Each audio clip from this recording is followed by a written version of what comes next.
రోమీలకు రాసిన పత్రిక 3:11 నీతిమంతుడు లేడు, ఒక్కడునూ లేడు, గ్రహించువాడెవడునూ లేడు, దేవుని వెదకువాడెవడునూ లేడు, అందరూ త్రోవ తప్పి ఏకముగా పనికి మాలిన వారైరి. గొంతుకు తెరచిన సమాధి, వారు నాలుక మోసము చేయుదురు. ఆశ్చర్యం కదా. నీతిమంతుడు అని చెప్పుకుంటున్నాం కదా, రెవరెండులు అని చెప్పుకుంటున్నాం కదా, సంఘాలన్నిటికీ అధికారులు అని చెప్పుకుంటున్నారు కదా, ఖాళీ లేనంత పరిచర్య చేస్తున్నారు కదా, ఏదో ఒక దిక్కుకెళ్ళి సువార్త చెప్తానే ఉన్నాం కదా, వింటానే ఉన్నాం కదా, మీ వీధిలో ఉన్న చర్చికి వెళ్తానే ఉన్నావు కదా. అయినా ఆ దేవాది దేవుడు చెప్తున్నాడు, నీతిమంతుడు ఒక్కడునూ లేడు అని. గ్రహించేవాడు కూడా లేడు. గుడికి వెళ్తున్నా, నేను వాక్యం వింటున్నా, మారు మనసు పొందేనా? గుడికి వెళ్తున్నా, తగిన జీవితం నాలో ఉందా? వాక్యం వింటున్నా, తగినంత మారు మనసు నేను పొందుకుంటున్నానా? ప్రతిరోజు నేను పరీక్షించుకోవాలి, పరిశీలన చేసుకోవాలి అనే మనస్సు నాకుందా లేదా అని పరిశీలించుకో అని చెప్తున్నాడు. గొప్ప దేవుడు, రక్షకుడు, విమోచకుడు ఆయనొక్కడే నీతిమంతుడు. అయితే మనలను నీతిమంతులుగా ఆయనే చేయకపోతే మనము నీతిమంతులము కాలేం. పవిత్రమైన గ్రంథములో, పరిశుద్ధమైన మాటలో యుద్ధమో యెహోవాదే, కానీ మనకు విజయం అపవాదికి అపజయం కలగాలి. అది కుటుంబమే యుద్ధం అవ్వచ్చు, భార్య భర్తల యుద్ధం అవ్వచ్చు. భార్య భర్తల దగ్గర ఆ యుద్ధాన్ని ఆర్పేవారు లేకుండా అయిపోతే కుటుంబాలు విచ్ఛిన్నమైపోయిన వాళ్ళు ఎంతమందో, పిల్లల జీవితాలు పాడైపోయారు ఎంతమందో. ఇదే విధమైన మార్పు లేని జీవితాల్లో, యేసు లేని ఇంటిలో చీకటి అలుముకుంటుంది, దురాత్మ అలుముకుంటుంది. అందుకని నీతివంతుడు లేడు, ఒక్కడునూ లేడు, ఒక్కడు కూడా లేడు. గ్రహించేవాడు లేడు. ఇక్కడ ఉంది కదా, గ్రహించేవాడు ఎవడూ లేడు, ఒక్కడునూ లేడు. దేవుని వెదకువాడు ఎవడునూ లేడు, దేవుని వెదకువాడు ఎవడునూ లేడు. దేవుని వాక్యం సెలవిస్తుంది. అందరూ త్రోవ తప్పి ఏకముగా పనికి మాలిన వారైరి, మేలు చేయవాడు లేడు, ఒక్కడునూ లేడు. వాక్యం చెబుతామే, అధికారులుగా అధికారం పొందాం కదా, మేము వాక్యం చెప్పగలం కదా, మాకు అంతా వచ్చు కదా, మాకు చేతవును కదా అని జీవిస్తున్నాం. ఇందులో ప్రయోజనం లేదని గ్రహిస్తున్నాం. గ్రహించాలి, అనేక మంది కూడా గ్రహించాలని మీకు తెలియచేస్తా ఉన్నా. యేసయ్య మీతో మాట్లాడుతున్నాడు. వాక్యం విని పరిశీలన చేసుకో, పరీక్షించుకో. నీలో త్యాగము, సహాయము చేసే మనసు, దేవుని కొరకు ఏదైనా నష్టపోగలవా? సమయాన్ని నష్టపోవచ్చు, ఆరోగ్యాన్ని నష్టపోవచ్చు, బలాన్ని ఖర్చు చేయొచ్చు, ఉపవాసం ఉండొచ్చు, రోగి కొరకు ప్రాణం పెట్టచ్చు. అదే త్యాగము నీలో ఉందా? ఎంతమంది సేవకులు తాళాలు వేసుకొని, తలుపులు వేసుకొని వెళ్ళిపోయేవాళ్ళు. ఎన్ని సంఘాలు ఉన్నాయో, దైవజనులు కలుసుకోవటానికి ఎన్ని రోజులు పడుతుందో, ఎంత ప్రార్థన భక్తి, ఎంత నెగ్లెక్ట్ చేస్తున్నారో, ఎంత అశ్రద్ధగా ఉంటున్నారో. ఆయన అంటున్నాడు కదా, మరి మేలు చేయవాడు ఒక్కడు కూడా లేడు. వారు గొంతుకు తెరిస్తే చచ్చిపోయిన వాళ్ళ శవం ఎలాంటి వాసన వస్తుందో అలాంటి గబ్బు వస్తుందట, కంపు. వాక్యములో ఉంది మాట. ఇక్కడ చూడు, వారి గొంతుకు తెరిసిన సమాధి. గొంతుకు తెరిస్తే సమాధి గొంతులో ఉంటుందా? రియల్ కాదు కదా. సమాధి తెరిస్తే చచ్చిపోయిన ఎముకలు, కుళ్ళిపోయిన ఎముకలు, కలుషితం, కంపు. కాబట్టి నీవు అలా కంపుగా బతుకుతున్నావేమో, నీవు చచ్చిపోయిన సమాధిలాగా ఉన్నావేమో, జీవము లేకుండా జీవచరముగా చచ్చిపోయిన దానిలాగా ఉంటున్నావేమో, ఆత్మీయ స్థితి లేకుండా ఎదగలేని స్థితిలో ఉండవేమో. పరిశీలన చేసుకోవాలని దేవుని వాక్యం సెలవిస్తూ ఉంది. ఏ రూపంలో దేవుడు మీతో మాట్లాడనై ఉన్నాడో, నువ్వు ఏ రూపంలో దిద్దుకోవాలో, వారి గొంతుకు తెరిసిన సమాధి వలె ఉన్నారు. వాక్యం గొంతులో ఏముంటుంది? నోరు, నాలుక, భోజనం ఉంటుంది మనకి రియల్. వాక్యం అలాగెందుకు రాశాడు? రాసిన ఆయన తప్పు రాశాడా, వంకరగా రాశాడా? కాదు.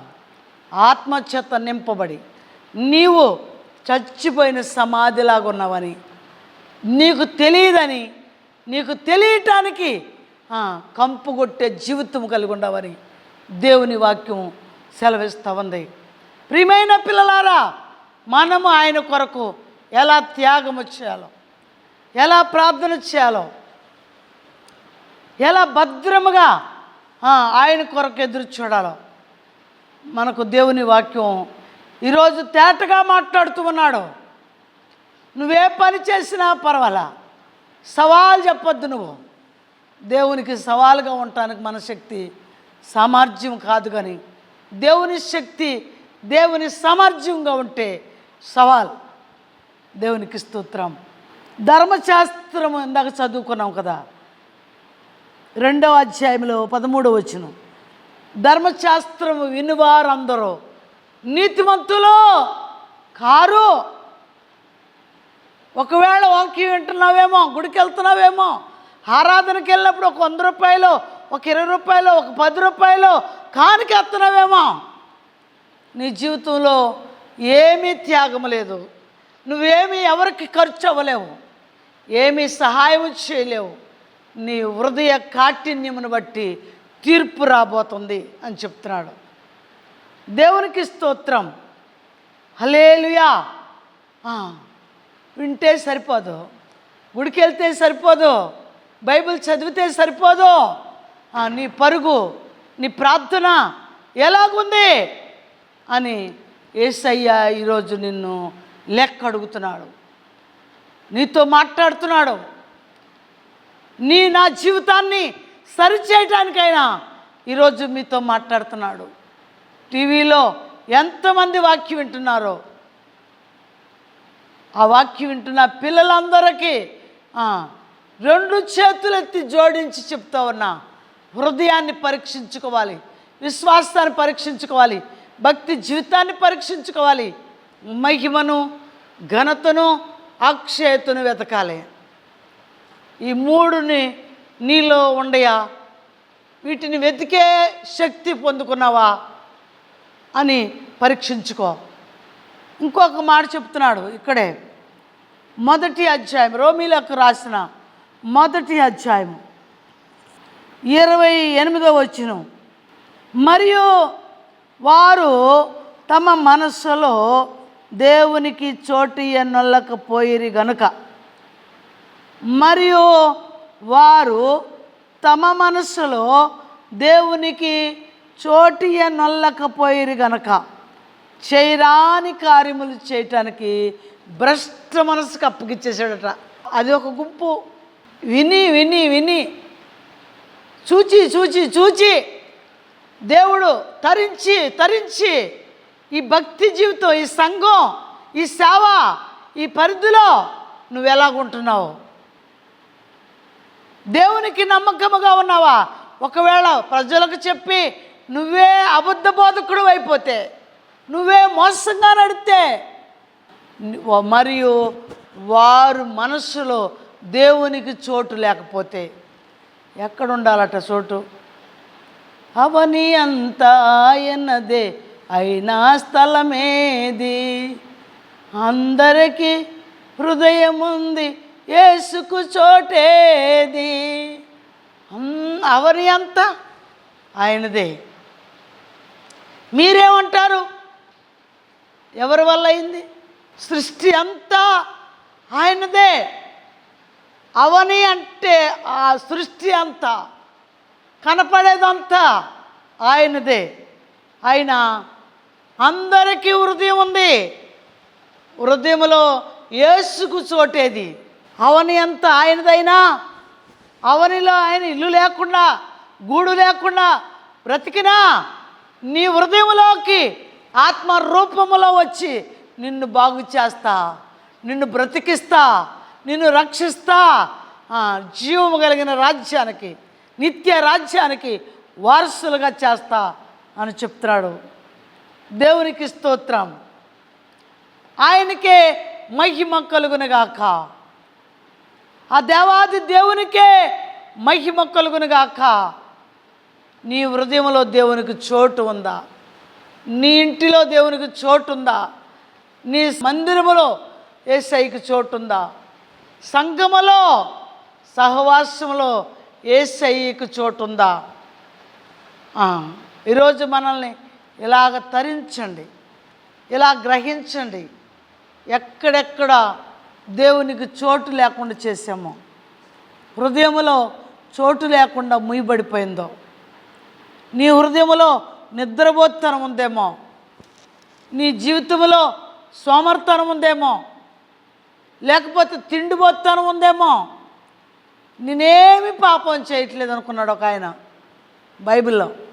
చాలా నిక్కచ్చిగా ధర్మ చేస్తానని అంతటిని పాటిస్తున్నా అనుకున్నాడు.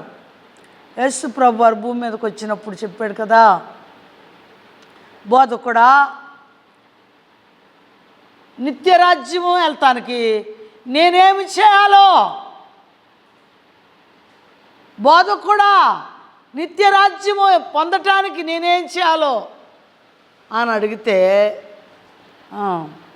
నువ్వు దొంగతనం చేయొద్దు, అబద్ధం ఆడొద్దు, మోసం చేయొద్దు అని చెబుతుంటే, లేదు లేదు బోధకుడా, నేనన్నీ పర్ఫెక్ట్, నేనన్నీ చక్కగా టాలెంట్గా అన్నీ చేస్తున్నా అని చెప్పాడు. దేవుడికే చెప్పాడు ఈ మాట. అయితే ఇంకొకటి కొదువుగా ఉంది నాయన, నీకు మరి ఎక్కువగా ఆస్తి గలవాడుగా ఉన్నావు, అది అంత పేదలకి అమ్మి పంచిపెట్టి నీవు నన్ను వెంబడించు అన్నాడు. అంటే అన్నీ చేయగలిగాడు, ధనము కాడ ఓడిపోయాడు. అన్నీ చేయగలిగి ధనాపేక్షను కలిగి ఉన్నాడు కనుక ఓడిపోయాడు. మూతి ముడుచుకొని వెనక్కి వెళ్ళిపోయాడు. మనందరము ఎక్కడో తేలిపోతాం. జాగ్రత్త ప్రియమైన సహోదరులారా, ప్రియమైన సహోదరి, ఎక్కడో తేలిపోతాం. అలా తేలిపోకుండా మనము ఆయన పైన ఆనుకొని ఆయనతో జీవించిన ఎడల, ఆయనకి మన హృదయంలో చోటు ఉంచిన ఎడల, ఆయన నీకు ముందుండి నిన్ను నడిపించబోతున్నాడు. ఆయనే నీకు దారి చూపబోతున్నాడు. ఆయనే నీకు వెలుగై ఉన్నాడు. దేవునికి స్తోత్రం. ఆ వెలుగై ఉన్న దేవుడే నీకు ద్వారపాలకుడుగా ఉంటాడు, నిన్ను నడిపించబోతున్నాడు. నీ జీవితాన్ని ఒకసారి ఆయనకు అప్పగించావా? విశ్వాసమైనా నీవు సరే, రెవరెండు అయినా సరే, దిక్కుమాలిన స్థితిలో ఉన్న సంఘాలు, సేవకులు లేకపోలేదు, అగ్రారంగా మండిపోతున్నాయి. దేవునికి దుఃఖకరమైన పిల్లలు ఉన్నారు భూమి మీద. కాబట్టి మనము కూడా దుఃఖకరమైన స్థితిలో ఉండకూడదని, మనము కూడా దేవుణ్ణి దుఃఖపెట్టకూడదని, మనము కూడా ఆయన్ని శ్రమ పెట్టకూడదా అని నేను యేసయ్య నాతో ఉండి మాటలు మాట్లాడుతున్నాడు. దేవునికి స్తోత్రం. ఎన్ని ఉండి చూడు, ఈ పట్టికలో చదివితే చాలా ఉన్నాయి. చేయరాని కార్యములు చేయుటకు దేవుడు భ్రష్ట మనస్సుకు వారిని అప్పగించను. భ్రష్ట మనసుకు అప్పగించినాక లోభము చేతను, ఈర్ష్య చేతను నిండుకొని మత్సరము, నరహత్య, కలహము, కపటము, వైరముతో వాటితో నిండిన వారై కొండిగాండ్రును, అపవాదకులను, దేవద్వేషులను, హింసకులను, అహంకారులను, బెంకములాని వాడును. అబ్బో, ఈ పట్టికలో ఎంతమంది ఉన్నారో! ఈ పట్టికలో నువ్వు ఉన్నావా? ఈ పట్టికలో నీ మాట ఏదైనా ఉందా అంటే పరీక్షించుకో, దిద్దుకో. ఈరోజే దేవుడు నిన్ను క్షమించటానికి సిద్ధపడుతున్నాడు. జపన్య గ్రంథంలో రాశాడు ఒక మాట, 2వ అధ్యాయంలో ఏమంటున్నాడంటే, సిగ్గుమాలిన జనులారా కూడి రండి. ఆయన అంటున్నాడు కదా, సిగ్గుమాలిన జనులారా కూడి రండి. సమయము పొట్టు గతించిపోయినట్టు, గాలికి ఎగిరిపోయినట్టుగా సమయము గతించిపోతుంది. వయసు పైబడుతుంది. ముసలాడు అయిపోటానికి రెడీగా ఉన్నావు, చనిపోటానికి దగ్గరగా ఉన్నావు. నీకు ఇంకా మారు మనసుందా? నీకు ఇంకా రక్షణ పొందావా? ఇంకా యేసుని తెలుసుకొని నడుస్తానికి ఇష్టపడుతున్నావా? నీకు సిగ్గు లేదా అని అడుగుతున్నాడు. నేను కాదు అడిగేది, దేవుడే మనలను అడుగుతున్నాడు, సిగ్గు లేదని. సిగ్గుమాలిన జనులారా కూడిరండి, సిగ్గుమాలిన జనులారా కూడిరండి అని చెప్తున్నాడు. ఈ సిగ్గుమాలిన జనులారని పిలిస్తే మనకు సిగ్గుండద్దా? సృష్టికర్త అయిన దేవుడే సిగ్గుమాలిన జనులారా అని పిలిచాడు. సిగ్గుమాలిన వారిగా ఉంటే ప్రయోజనం లేదు. సిగ్గుమాలిన వారుగా జీవిస్తే ఆ దేవుడిని రాజ్యం చేరలేము. నీ వయస్సు పైబడిపోతుంది. ఏమంటున్నాడంటే, పొట్టు గాలికి త్వరగా ఎగసి బయటికి వెళ్ళిపోయినట్టు, పరిగెత్తినట్టు నీ వయస్సు దినములు, సంవత్సరములు గడిచిపోతా ఉన్నాయి. అయితే నీలోకి మారు మనసు రాలా. ఎలాంటి వాళ్ళు? ముసలితనం వచ్చినా, తల నరిచినా, మోకాళ్ళు వేయలేని స్థితిలోకి వచ్చినా, మార్పు చెందలేని హృదయాలు ఎంతమంది ఉన్నారో వారందరూ కొరకు దేవుడి మాటలు మాట్లాడిస్తున్నాడేమో. వారందరూ మార్పు చెందాలని యేసయ్య నాతో ఉండి మాట్లాడుతున్నాడేమో. ఎందుకు? ఇంట్లో కూర్చోవచ్చు కదా, టీవీలో ఎంతమంది దైవజనులు వాక్యం చెప్తున్నారు. కేవలం నిష్ప్రయోజనం అవుతుందా? లేదు. ఎవరో ఒక ద్వారా మాట, ఏదో ఒక మాట నిన్ను పట్టుకోవాలని యేసయ్య ఆశిస్తున్నాడు.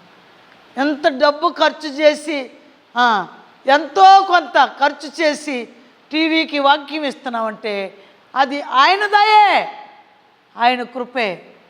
మన హెచ్చింపు ఏమి లేదు, మనకు అతిశయమేమి అక్కర్లేదు. అనేక మంది కోసం వారి దీపాలు వెలిగించేలాగా ఉండాలని మరి యేసయ్య ఇచ్చిన ఆశ, దప్పిక, తపన, ఆయన కొరకు నేనేం చేయాలి అనే మనసుతో ముందుకు సాగిపోతూ ఉన్నాం. ప్రియమైన పిల్లలారా, మీరు వాక్యం విని వారి హృదయంలో చోటు ఎన్నొల్లకపోయారు కనుక, అంటే ఎంతకాలం ప్రార్థన చేసినా, ఎంతకాలం భక్తి చేసినా వారి హృదయంలో యేసయ్యకి చోటు లేదు కాబట్టి వారు భ్రష్టులు అయిపోతారట. భ్రష్టులు అయిపోతారు. చప్పట్లు బాగా కొడతారు ఆత్మ వచ్చినట్టు. మరి తర్వాత మాకు అంతా తెలుసని అన్నీ దేవుడి గురించి మాట్లాడతారు, కానీ వారి జీవితంలో మార్పు లేదు. ప్రశ్న నేను నీకు ప్రశ్న అయితే నాకు నువ్వు క్వశ్చన్గా ఉన్నావు, నన్ను కూడా క్వశ్చన్ వేస్తావు. నేను క్వశ్చన్కి సమాధానం కలిగి ఉండాలి, నీ ప్రశ్నకు నేను సమాధానం కలిగి ఉండాలి. ఏమై ఉంది ఈ వాక్యం? అందుకని వాక్యానుసారంగా యేసయ్య మాట్లాడుతూ ఉన్నాడు.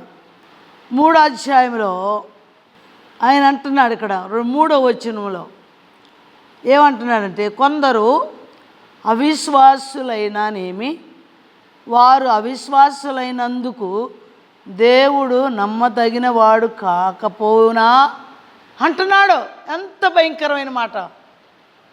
కొందరు విశ్వాసం లేదు, కొందరు అవిశ్వాసులుగా ఉన్నారు, కొందరు వారి భావ్య జీవితంలో దేవునికి చోటు లేదు, వారి హృదయములో దేవునికి చోటు లేదు. అయితే మీరు అవిశ్వాసులైనందున, మీరు శ్రమలు కొని తెచ్చుకున్నందున దేవుడు కాకపోవునా అంటున్నాడు. దేవునికి స్తోత్రం. దేవుడు ఎందుకు కాడు? ఆయన నీ ప్రవర్తన మంచిగా లేదు, నీ జీవితం మంచిగా లేదు, యేసయ్యకి చోటు లేదు. అందుకే మనము శ్రమలలో కూరుకుపోతాం, శ్రమలలో, శోధనలో, దుఃఖ దినాల్లో ఉండబోతున్నాం. ఆయన ఉగ్రత మన మీద కుమ్మరిస్తానంటున్నాడు. ఎంత మట్టికి అర్థమవుతుంది ఈ వాక్యం? ఆయన అంటున్నాడు కదా, దేవుడు నమ్మదగిన వాడు కాక పోవునా?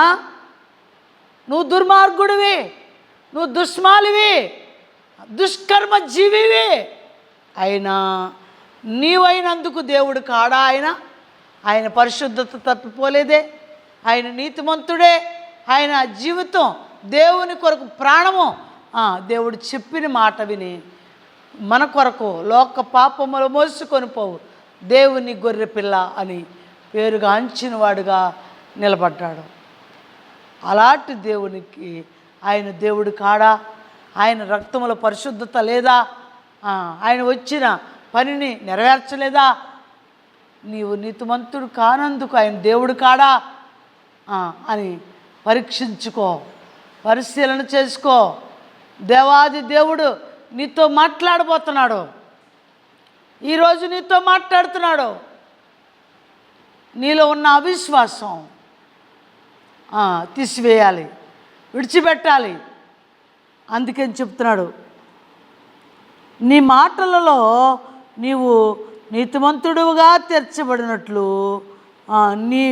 నీవు వ్యాజ్యమాడు వచ్చినప్పుడు గెలిచినట్లును అని వ్రాయబడిన ప్రకారం ప్రతి మనుషుడును అబద్ధికుడుగును గాని దేవుడు సత్యవంతుడు కాక తీరడో. నీ మాటల్లో తప్పు ఉంది, నీ తీర్మానం తప్పు ఉంది, నువ్వు నడిచే తీరు బాగాల, నీ క్రియలు లేవు మంచిగా, మహిమను ఘనతను అక్షయతను వెతికే గుంపులో లేవు. అయినా ఆయన ఖచ్చితంగా చెబుతున్నాడు కదా, దేవుడు సత్యవంతుడు కాకపోడో అని చెప్తున్నాడు. నీవు తొలగిపోయావు చూసుకో, నువ్వు జారిపోయావు చూసుకో, నువ్వు పడిపోయావు తెలుసుకో. నువ్వు నడిచే రూటు, నువ్వు వెళ్ళే రూటు, నువ్వు ఎన్నుకున్న సంస్థ, నువ్వు ఎన్నుకున్న మిషను, నువ్వు ఎన్నుకున్న నడిచే సంఘం దేవునికి ఇష్టముగా ఉందా? దేవుని వాక్యం ఉందా? ఆ సంఘములో ఆత్మీయ ఆహారం ఉందా? ఆ సంఘములో ఆత్మీయ అనుభవాలు ఉన్నాయా? పరీక్షించుకో. ఎందులో పడితే అందులో గుడ్డిగా నడిచే మనలా యేసయ్య. ఇర్మీయా గ్రంథం 6వ అధ్యాయం 1వ మాట చెప్పాడు, పురాతనమైన మార్గములలో నిలిచి చూడుడి, అడిగి తెలుసుకో, అందులో నడువు అని ఉంది. ఏది మంచిదో, ఏది చెడో, ఏ సంఘములోకి వెళ్ళాలో, నీవు ఎక్కడ రక్షించబడాలో, ఎక్కడ మారుమనసు పొందాలో, ఎక్కడ వాక్యానికి నువ్వు స్థిరపడాలో యేసయ్య చెప్తాడు, నీతో మాట్లాడతాడు. లేకపోతే నీ జ్ఞానం ఉంటే, తెలివి ఉంటే గ్రహించి అందులో నడువు. దేవునికి స్తోత్రం. ఇంకేమంటున్నాడంటే, మన దుర్నీతి దేవుని నీతికి ప్రసిద్ధి కలగజేసిన ఎడల ఏమందుము? ఎంత లోతుగా చెప్తున్నాడు పౌలు గారు. ఎలాగ రాశాడు? మన దుర్నీతే దేవుని నీతికి ప్రసిద్ధి కలుగజేస్తే ఇంకేమంటాం మనం? అసలు మాట్లాడటానికి వీలే లేదు, అలా జరగటానికి వీలే లేదు, అలా బైబిల్ చెప్పట్లేదు, అసలు కరెక్ట్ కాదు అని చెప్తే బైబిల్ హెచ్చరిస్తూ ఉన్నాడు. దేవునికి స్తోత్రం.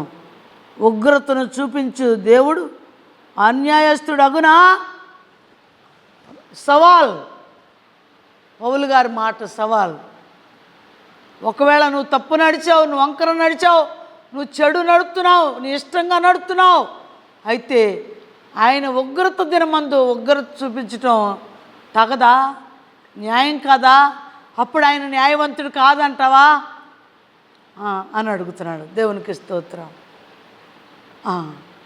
ఆయన అంటున్నాడు కదా, ఆయన ఉగ్రత దినమందు ఉగ్రత చూపించు దేవుడు అన్యాయస్తుడు అగునా?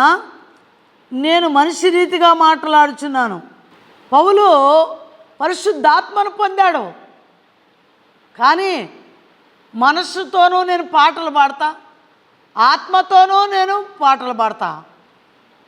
మనస్సుతో ప్రార్థన చేస్తా, ఆత్మతోనూ ప్రార్థన చేస్తా అని రాశాడు. అయితే నీవు ఎలా చేస్తున్నావు?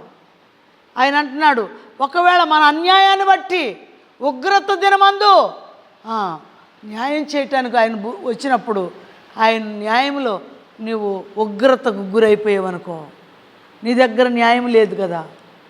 కాబట్టి అందువలన ఆయన ఉగ్రత నీ మీద కుమ్మరించటం వల్ల దేవుడు అన్యాయస్తుడా? దేవుడు అన్యాయస్తుడా? ప్రశ్న వేసుకోండి. తప్పకుండా ఆ దేవాది దేవుని యొక్క కృపలో మనము ప్రసిద్ధులుగా ఉండాలి. దేవాది దేవుని యొక్క కృపలో మన దీపాలు వెలిగించబడాలి, మన సిద్ధలో వెలిగించబడాలి, మన సిద్ధ కడగబడాలి. దేవునికి స్తోత్రం. ఆయన చిత్తము కొరకు మనం ఎల్లప్పుడూ ఎదురు చూడాలి. నువ్వు పడుకున్నాను లేచినాను పాటలు పాడుకోవటమే కాదు, నీ నోట స్తుతి, దేవుని యొక్క ఆత్మ నిన్ను ఆవరించి ఉండాలి. దేవుని పిల్లలమైన మనము బయట వారికి, ఇరుగు వారికి, పొరుగు వారికి మనము మాదిరి చూపేలాగా, అమ్మగారికి జాలి ఉంది, అయ్యగారికి ప్రేమ ఉంది, ఎంతో ప్రేమిస్తాడు, బాధ చెప్తే అనే సాక్ష్యం తెచ్చుకోవాలి. ప్రేమను పంచాలి. అమ్మ పర్వాలేదమ్మా, ఎలాగున్నావు, ఎలాగున్నావు అని పలకరించి వెళ్ళిరమ్మా అనేవాళ్ళు ప్రేమ చూపినట్ట కాదు. వాళ్ళకి కావలసిన సహాయం ఏదైనా ఉంటే, ఏమైనా కొరతగా ఉంటే వాటిని నువ్వు అందుబాటులో ఉండి ఏదైనా తీర్చగలిగేలాగా ఉండాలి. దేవునికి స్తోత్రం కలుగునుగాక. దేవాది దేవునికి మహిమ కలుగునుగాక. అలాంటి పరిధిలో మనం ఉన్నట్టయితే ఆయన కృప మనందరికి తోడై ఉండి నడిపించునుగాక. అందుకని ఇంకొక మాట ఆయన ఏమంటున్నాడంటే 7వ వచనం, దేవునికి మహిమ కలుగునట్లు అసత్యము వలన దేవుని సత్యము ప్రబలిన ఎడల పాపినైనట్టు తీర్పు పొందనేలా. పౌలు గారు చాలా లోతుగా చెబుతున్నాడు. నేను అసత్యంగా నడిచినప్పుడు దేవుని యొక్క తీర్పు న్యాయమైందిగా తీరిస్తే ఇక నేను పాపినే కాదు. పట్టబడ్డాడు కదా, ధర్మశాస్త్రం నడిచాడు కదా, కొట్టబడ్డాడు కదా, గుర్రం మీద నుంచి కింద పడ్డాడు కదా, కళ్ళు పోయినాయి కదా, దేవుడు దర్శించాడు, ఆ మనోనేత్రం తెరిచాడు. ఎంత భక్తి జీవితానికి వేవేల మందిని వెలిగించే రగిలించే ఆత్మఫలాలు మనం పొందుకుంటున్నాం. ఈ పౌలు గారు చెప్పిన వాక్యములో దేవాది దేవుడే ఆయనతో ఉండి మాట్లాడాడు. ఆయనే నిన్ను నన్ను వెలిగించటానికి సంసిద్ధంగా ఉన్నాడు. ఆయన ఉగ్రత దినమందు దాచబడటానికి మనము ఆయన రెక్కల చాటుకు వెళ్ళాలి, ఆయన నీడలోకి వెళ్ళాలి. అప్పుడే ఆయన కృప మనకి తోడుగా ఉండునుగాక. ఆయన మన ద్వారా, వాక్యము ద్వారా, టీవీ వాక్యము ద్వారా వింటున్న పిల్లలకు వలన ఆయనే మహిమ పొందునుగాక. ఆయనకే మహిమ కలుగునుగాక.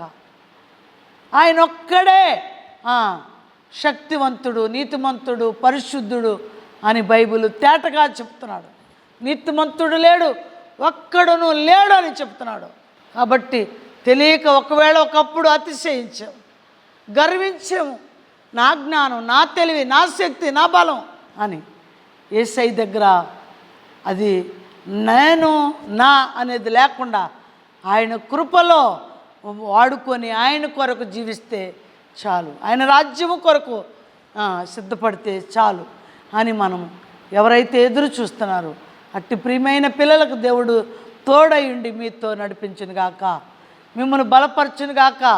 ఆ వాక్యమే జీవాహారముగా మీరు బలము పొందుదురుగాక, మీరు యేసయ్యలో క్రీస్తు అనే బండ మీద నాటబడుదురుగాక.